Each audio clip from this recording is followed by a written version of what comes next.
Hello everyone, targeted judiciary channel पे आप सभी का स्वागत है। हमारे लास्ट वीडियो में हमने देखा था कि कॉन्स्टिट्यूशन में कैसे क्वेश्चन जेएलओ के पेपर में पूछे गए हैं। तो 75 तक हमने डिस्कस कर लिया था और काफ़ी बेसिक से क्वेश्चंस यहाँ हमने देखे कि पूछे गए हैं। अब हम देखेंगे 76 से 150 तक। तो 76 में पूछा गया है कि जो आर्टिकल 14 है उसमें दिया है कि इक्विलिटी बिफोर लॉ, उसका क्या मीनिंग है उस कॉन्सेप्ट का, ये क्वेश्चन यहाँ पूछा गया। तो 4 ऑप्शंस दे रखे हैं और पूछा है कि ये यहाँ पे क्या मीनिंग होगा। नेक्स्ट है 77, preamble of constitution is a part of constitution and can be amended bye 368 article declared by Indian supreme court. तो कौन से केस में ऐसा बोला गया है? तो केशवानंद भारती में ऐसा बोला गया है। तो केसेस भी पूछे हुए हैं काफ़ी सारे और नॉर्मल क्वेश्चंस पूछ रखे हैं। The doctrine of legitimate expectation, विधि संगत प्रत्याशा का सिद्धांत क्या सुनिश्चित करता है आर्टिकल 14 में। फिर है कि जो भोपाल गैस लीक डिजास्टर हुआ था उसके बाद ये जो एक्ट आया था वह चैलेंज इन केस, कौन से केस में इसको चैलेंज किया गया था। तो पर्टिकुलर कुछ यहाँ पे लैंडमार्क जजमेंट्स हैं वो पूछे गए हैं, कुछ केस यहाँ पूछे गए हैं तो उनको भी देखना पड़ेगा।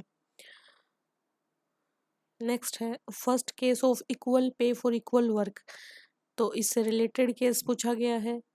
नेक्स्ट है under which article the state may make special provision women and children के लिए, कौन से आर्टिकल में बना सकता है। देख सकते हैं डायरेक्ट क्वेश्चन पूछ रखे हैं आर्टिकल से। Restriction upon freedom of speech और एक्सप्रेशन कौन से आर्टिकल में इम्पोज की जाती है। इसके बाद में मंडल जो मामला है उसमें पूछा हुआ है कि ये किससे रिलेटेड है। इंदिरा साहनी वाला जो केस है उसके बारे में डायरेक्ट पूछ रखा है कि कौन से केस को कहते हैं मंडल केस।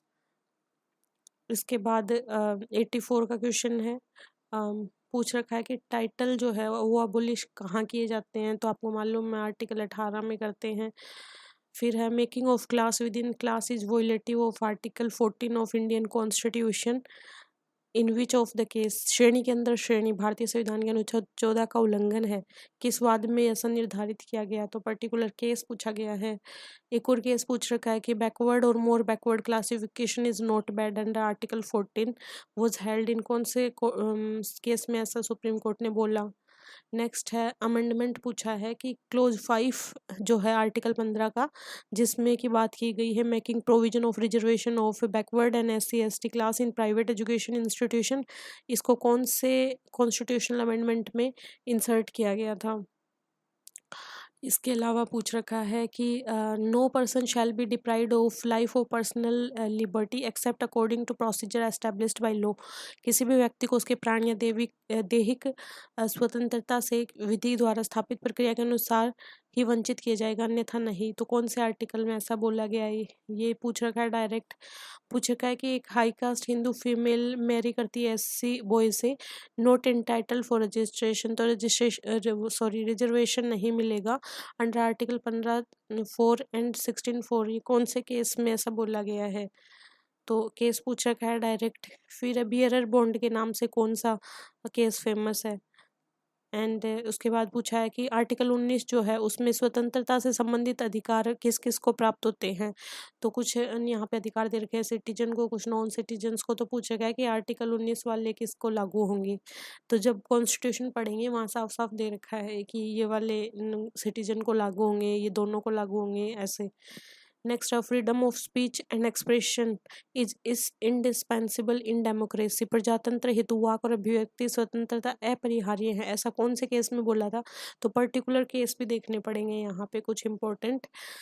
तो जब हम डिस्कस करेंगे उसके बाद हम एक क्लास 1 या 2 क्लास रख लेंगे जिसमें हम केस के बारे में बात करेंगे, जहाँ पर्टिकुलर कोई स्पेशल जजमेंट दिया गया है उसके बारे में बात कर लेंगे। अगला है कि किस स्वतंत्रता को अनुच्छेद 19 के मूलभूत स्वतंत्रताओं से हटा दिया गया है। तो प्रॉपर्टी वाली को हटा दिया गया है।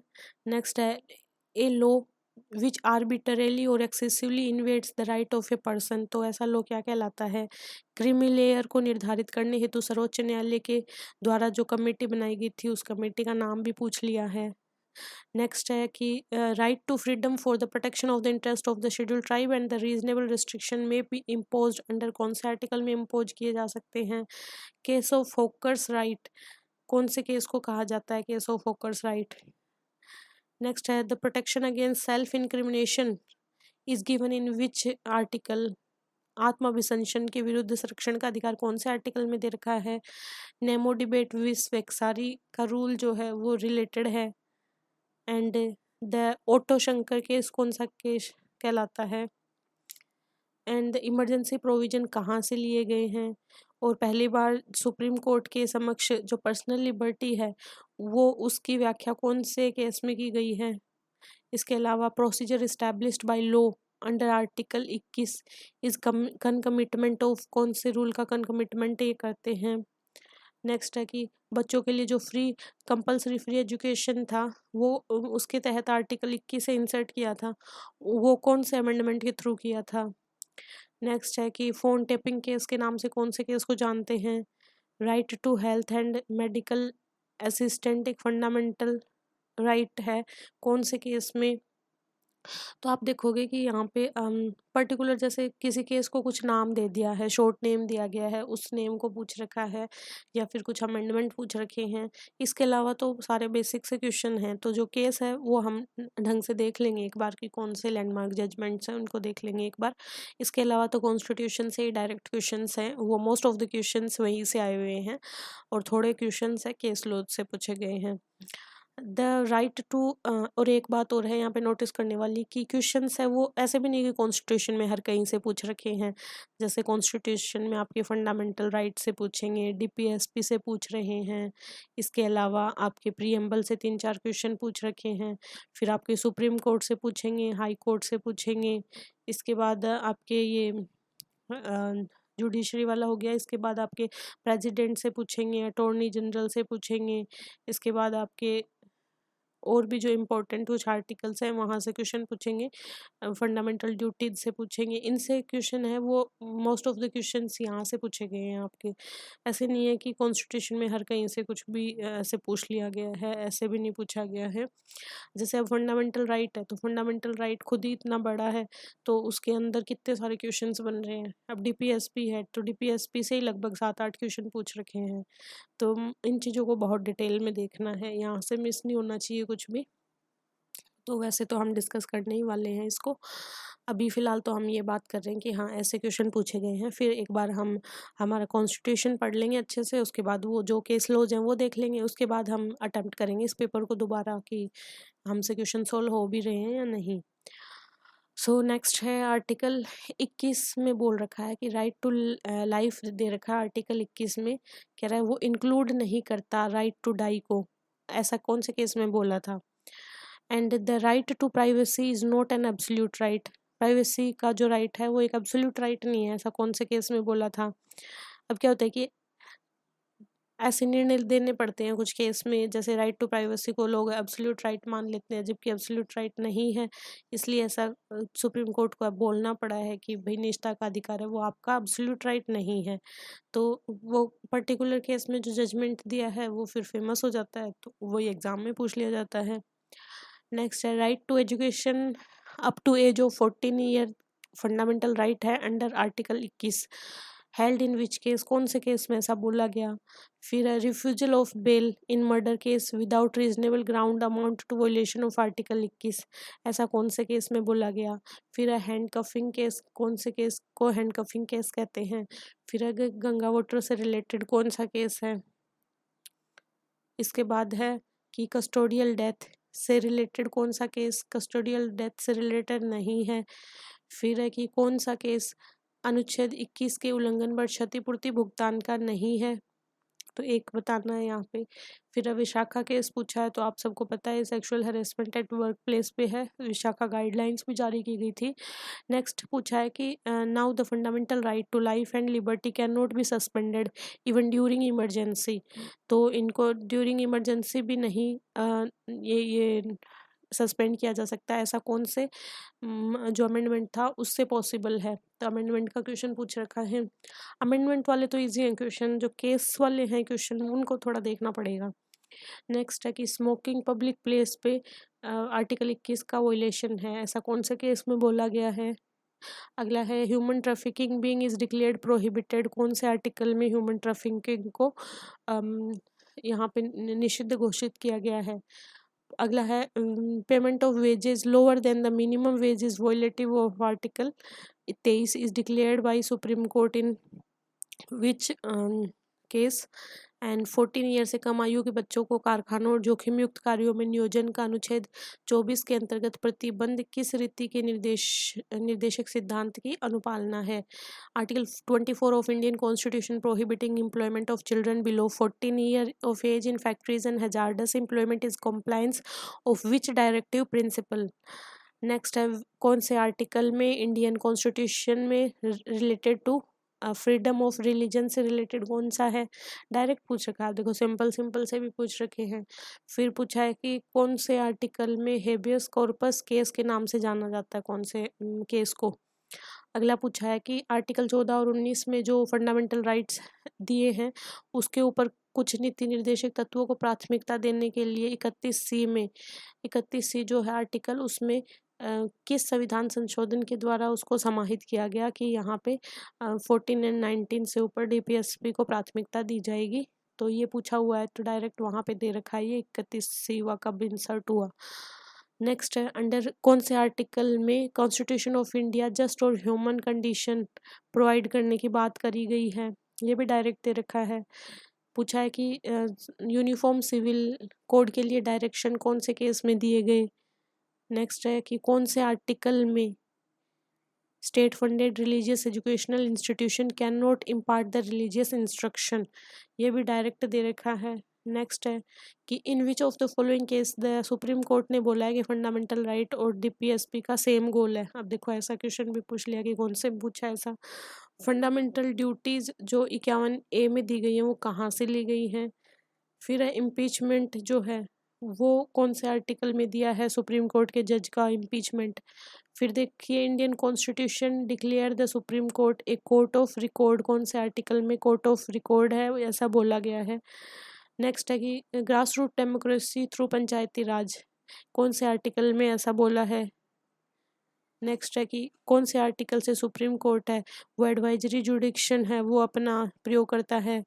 Under which article of the constitution of India retired जज ऑफ हाई कोर्ट, उसको अपॉइंट किया जाता है only to sit and act as जज ऑफ दैट हाई कोर्ट, तो ये भी पूछ लिया। फिर पूछा कि high court have power of superintendence over all courts, कौन से आर्टिकल में। And out of the following supreme court does not have original jurisdiction, कौन से मामले में नहीं है, यहाँ पे दे रखा है। तो कॉरपोरेट हाउसेस में नहीं होगी और बाकी तो होगी गवर्नमेंट ऑफ इंडिया और स्टेट्स में भी, स्टेट्स के अंदर भी एंड गवर्नमेंट ऑफ इंडिया और एनी अदर स्टेट। पूछा है कि सोशलिस्ट और सेक्युलर को कौन से मतलब प्रीएम्बल में कब इंसर्ट किया गया, कौन से अमेंडमेंट में। इंडिया को डेमोक्रेटिक रिपब्लिक कहते हैं, क्यों कहते हैं इंडियन डेमोक्रेटिक रिपब्लिक। नेक्स्ट है कि कॉन्स्टिट्यूशन को कम्प्लीटली कब इन्फोर्स किया गया, तो कम्प्लीटली तो 26 जनवरी 1950 को किया गया था और थोड़ा पार्ट इसका 26 नवंबर 1949 को। फिर है which one of the following relates to transfer of power to the Indian and partition of the country, तो माउंटबेटन प्लान में ऐसा करा गया था। फिर इंडियन कॉन्स्टिट्यूशन कैसा है, फेडरल है, यूनिटरी है, कैसा है, तो फेडरल है।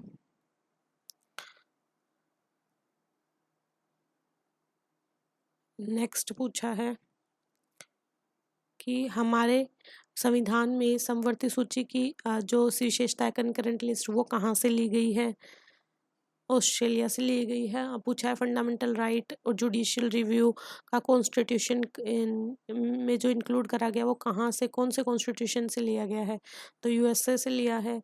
पूछा है कि लिबर्टी इक्वलिटी एंड फ्रेटर्निटी की जो भावना है वो कहाँ से ली गई है, तो फ्रांस से ली गई है। अगला है कि प्रीएम्बल जो है वो इंडिया का इंडियन कॉन्स्टिट्यूशन का पार्ट है, ऐसा कौन से में बोला है, तो केशवानंद भारती में ऐसा बोला था। नेक्स्ट है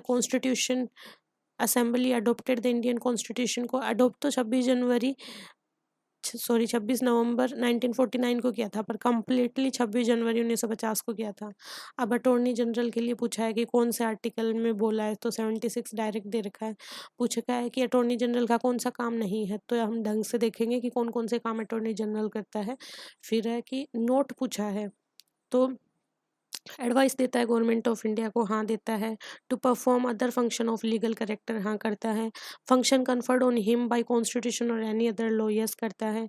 to represent at international court of justice for Indian multinational company के लिए नहीं करता, गवर्नमेंट के लिए काम करता है, तो 4 हो जाएगा यहाँ पे।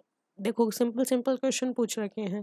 नेक्स्ट है, under which article of Indian constitution the attorney general has a right to take part and speak in the parliament proceeding, कौन से आर्टिकल में यहाँ पे इसको पार्ट लेने का और बोलने का अधिकार है। फिर अटॉर्नी जनरल ऑफ इंडिया में take part in parliamentary proceedings whether he enjoy the parliamentary privilege और मेंबर ऑफ पार्लियामेंट, क्या इस तरीके से भाग ले सकता है, क्या उसको विशेषाधिकार प्राप्त हैं, ऐसा क्वेश्चन पूछा गया है। ये आपको डायरेक्ट मिल जाएगा कि हाँ उनको है विशेषाधिकार। नेक्स्ट है कि कौन करता है अटॉर्नी जनरल की नियुक्ति, कौन करता है, तो ये पूछा है। तो देख सकते हो कि सिंपल से क्वेश्चन पूछ रखे हैं। अब कॉन्स्टिट्यूशन में भी पर्टिकुलर आपके एरियाज हैं, वहाँ आपको फोकस करना है। अब मतलब वहीं से क्वेश्चन है ना, वो ऑलमोस्ट क्वेश्चन वहीं से पूछे जाएंगे। ऐसे नहीं कि कॉन्स्टिट्यूशन में पढ़ना पूरा है, कॉन्स्टिट्यूशन का जो भी पार्ट भी एक्ट में दे रखा है पढ़ना तो पूरा है, लेकिन फोकस कहाँ होना चाहिए, तो फोकस वाले एरिया हैं वो जो जुडिशरी से रिलेटेड जो एरियाज हैं वहाँ ज़्यादा फोकस करना है, तो वो हम देखेंगे एंड डिटेल से बेयर एक्ट को डिस्कस करने वाले हैं हम। तो हमारा जो नेक्स्ट वीडियो होगा उसमें हम आर्टिकल 1 जो है उससे स्टार्ट करेंगे और आराम से हम सारे जितने भी आर्टिकल हैं 395 सारे आर्टिकल देखेंगे। बीच बीच में हम देखेंगे कि कौन से अमेंडमेंट से क्या इंसर्ट किया गया है, और बीच बीच में जो केस लॉज आएंगे उनको देखेंगे। इसके अलावा केस लॉ जो इम्पोर्टेंट जजमेंट्स हैं उनको हम अलग से भी देख लेंगे, ताकि मोस्ट ऑफ द जैसे कि मंडल वाला है, जो इंदिरा साहनी वाला केस है, केशवानंद भारती है, गोलकनाथ है, ये ऑलमोस्ट तो आ जाएंगे। बाकी पर्टिकुलर जो फंडामेंटल राइट से रिलेटेड कुछ बोला है या डीपीएसपी से रिलेटेड कुछ बोला है, ये सब हम अलग से भी देख लेंगे specially. So keep watching and keep sharing. Thank you so much, have a nice day.